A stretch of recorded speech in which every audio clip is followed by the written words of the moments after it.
You huff one more time and we're going to have a problem. Childers, McDuffie, Mr. Brown, Miss Yagi, my chamber. Court does call the cases of the people versus Samuel Peoples. Thank you, Richard People. And Alex Warren Green on behalf of Mr. Peoples. State your name, Sam. Samuel Peoples. Your Honor, in file 1326, Mr. Peoples has not yet been referred to the forensic center. I've prepared an order, and we are asking the court to order a forensic examination in that case. So here's the deal. A forensic exam in court isn't CSI stuff with lab coats and fingerprint dusting. It's a deep mental health evaluation to see if the defendant is mentally competent to stand trial. Basically, can they understand the charges and work with their lawyer? If not, the legal path changes dramatically. 2025, 9 a.m. All right, what are we doing on the other cases? Your Honor, in the bond violation matter, we'd ask to continue our plea of mute at this time. That bond violation arose from the charges he is now facing in the felony case 1326.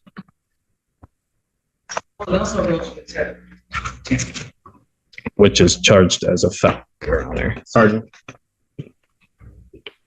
Ms. McDuffie apprised the court that there is a tether tamper, which gave rise to the bond violation. He has been charged with a felony for tether tampering, so I think at this time He has been? He has, yes, Your Honor. That's the new one. There is an error on the complaint. We are having that amended.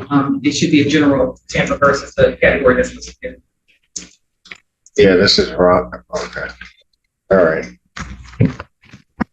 So we would just ask to continue our plea of mute and continue these cases to the competency hearing on. So is he just going to remain in custody? Your Honor, he's working with a social worker. We are asking, or between now and October 30th, we are hoping to file a written motion. I think something substantive that gives the court a better idea. What's the objection in releasing? I mean, the thing is that as I understand the cut on the tether, he cut the tether, but he didn't go anywhere.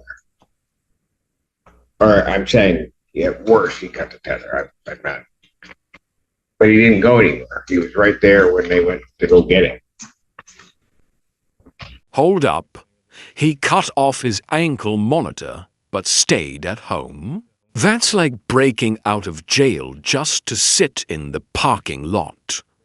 But legally, tether tampering is still a felony, no matter how far, or in this case, how not far, you go. What do you think? Should intent matter more than the act here? And I don't know how sufficient that's going to be, but I'm fine with him returning to home confinement for previous terms.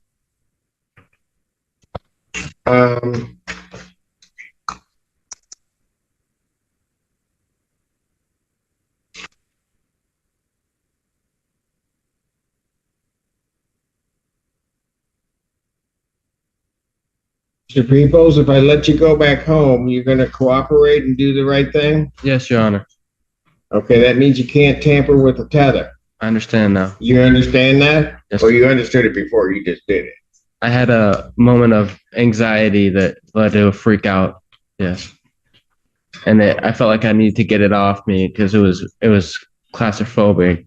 And Got it. yes. I hear you. Okay. All right. Here's going to be part of the issue. I don't know if there are funds available to try to deal with the payment for that strap.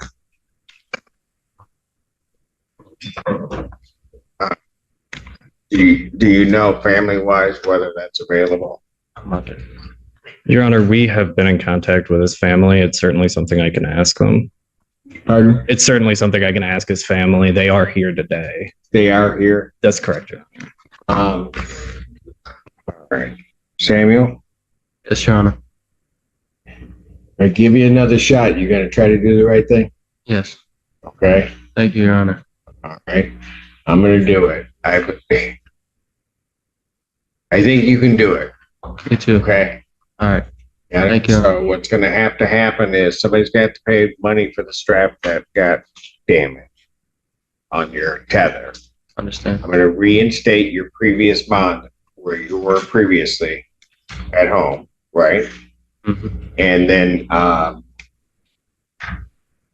they'll have to do that because you don't have a tether on now, right? That's correct. Okay, so they'll have to fit you with a new one prior to your release. All right. Thank you, Your Honor. Okay. Don't let me down. You hear me? Yes.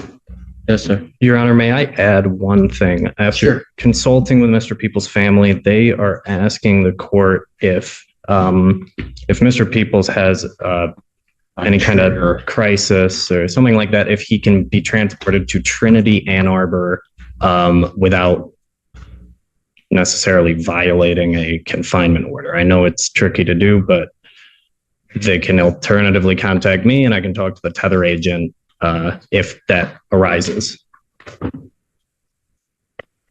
Response. We addressed this, I think, at the last hearing. If Mr. Peoples needed to get seek help at the hospital, that wasn't going to be an issue regardless. He would just they would simply need to notify community corrections of what happened and where they are. And if there were any sorts of deviances from the home confinement zone, I think that was the plan, which was to immediately notify community corrections office, so that the court would be apprised of what was happening. But the tether conditions, I believe, want to remain the same.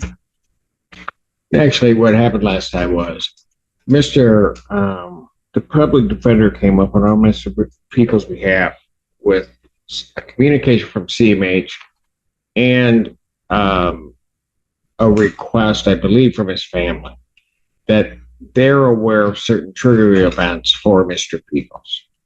That on those triggering events arising, what they were looking for was some leeway from the court to allow them to take what action, not necessarily, I mean, if they had to go to Trinity, that's fine. That's a medical thing at that point.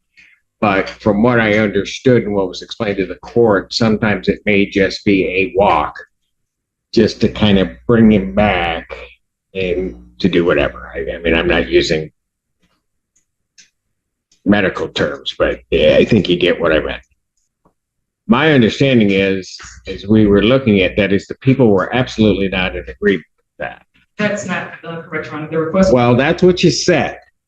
The request for. That's what you said at the bench. If you're telling me I'm wrong, then you better be clear, Jade, right now. I will be clear right now, Your Honor. What I said was no to the request for a tracking tether, not for home confinement. That's what I disagreed with. When he asked whether or not they could leave, you objected vehemently, which is why I came to the decision that what I was going to do was I was told and I made it very clear, we'll bring him in here, because what I told him very clearly is, fine, you can ask for permission, but maybe we're just in a situation to ask for forgiveness. Let the family do what they need to do. That's what you said. That was your objection. I'm not disagreeing with that part. The request is for a tracking tether change. Stop talking.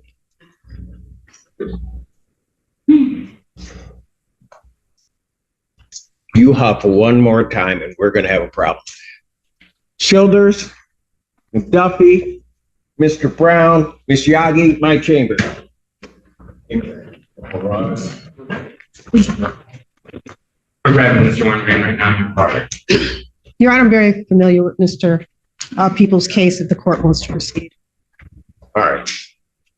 Ms. Douglas is now here on behalf of the people on this one. So I think we can finish this up. Here's what I'm doing. His new case had $100,000 bond. I'm going to make his bond in his new case match the bond with the conditions in his other case, so that he can be released, because otherwise he would be held on that. He'll be refitted with a tether on He'll be refitted with a GPS home confinement tether prior to release. My understanding is the family can pay the $175. That $175 isn't a fine. It's basically the you broke it. You buy it rule for ankle monitors. And if the family pays, he walks back into home confinement instead of a jail cell. Question is, do you think the judge is being fair by giving him another shot? Or is this just setting up a repeat performance? I'm Now not. go ahead. May I approach? Yes. Thank you. What is this? No, that's Thank the you. order on the other case. I'm sorry. Might be tomorrow, but as soon as they put the further on you. Okay.